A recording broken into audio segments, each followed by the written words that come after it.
Hi guys, and welcome back to the channel. Forgive the unshaven and a slightly scruffy look this evening.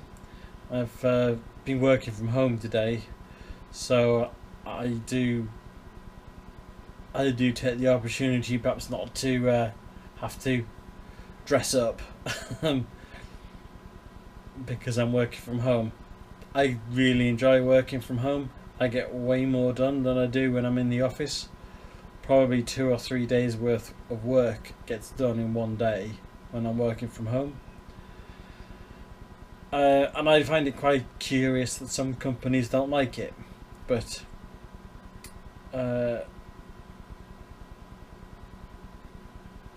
some aren't so fussed either. But yeah, the office of the future where we'd all be working from home, as was predicted in the 80s, but doesn't seem to have come true. We still, most of us, trudge into a place of work. Anyway, I didn't mean to get into all of that quite so much. There were two things I did want to speak about this evening. One is the monetary target thought experiment that was started the other day. And I have been doing some research. I've got a couple of ideas now which I'm really pursuing and seeing where they go.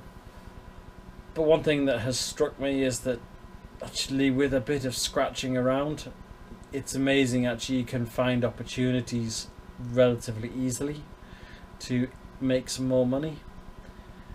So there's more research required, but I will report back once I have information to share. It's not likely to happen before the end of this week because I've got a couple days now coming up where I'm going to be hard pressed to even get a video out, but I'm determined that I will get a video out. Oops. Not least because I've tried to set a target for myself to do a video every day for 30 days. Even if nobody's watching them, I still intend to do the video. The other thing I was going to talk about was a video that I watched by a chap called Grant Cardone. He's one of these business guru types, motivational speaker, I think, that kind of thing. And the video that I watched on YouTube was a video where he went to his sales office to give them a talk, and they thought it was going to be about sales and improving sales. What it turned out to be was about money. And what he had to say I found interesting. And in summary, it was basically 40% of your income you put into storage, 40% of your income goes to the IRS or the tax man, and the remaining 20% you live on. So if you want to increase the amount of money that you live on, you need to find a way of increasing your overall income so that the 20% that is left at the end of it gets bigger. The reason for putting 40% in storage is that you use that money, you let it build up over time, and you use that money to make investments with. Now, these investments need to be fairly safe bets, and they need to lay a golden egg, quote unquote, i.e., that is to say that they must return money every month. If they don't return money every month, then don't invest. So they then increase your income, which again 40% gets siphoned off for storage to be used for investments. 40% goes to the IRS and 20% you live on, so your 20% gets a bit bigger.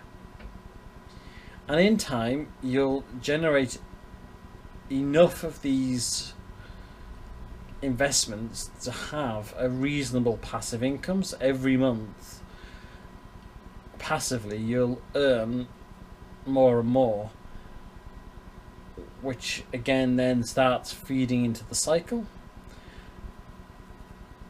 And I found the cyclic nature of this plan quite interesting.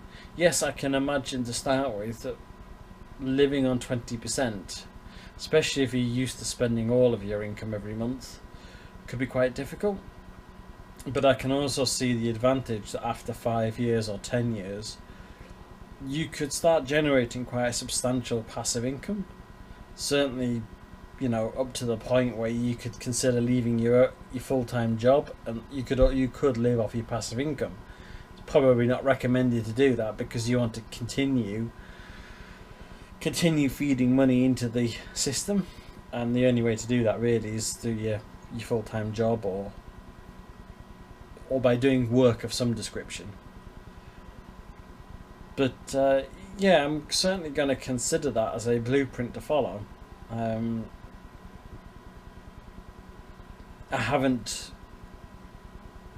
don't have any investments, and it's probably about time I started thinking about such things.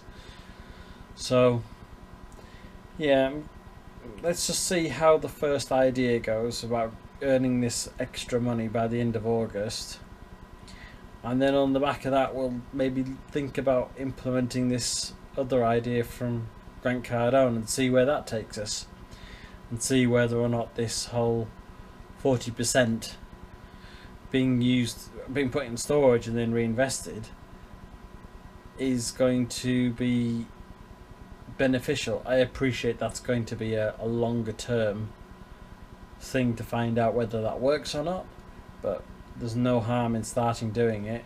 If nothing else, just to save 40% of your income every month would be quite something.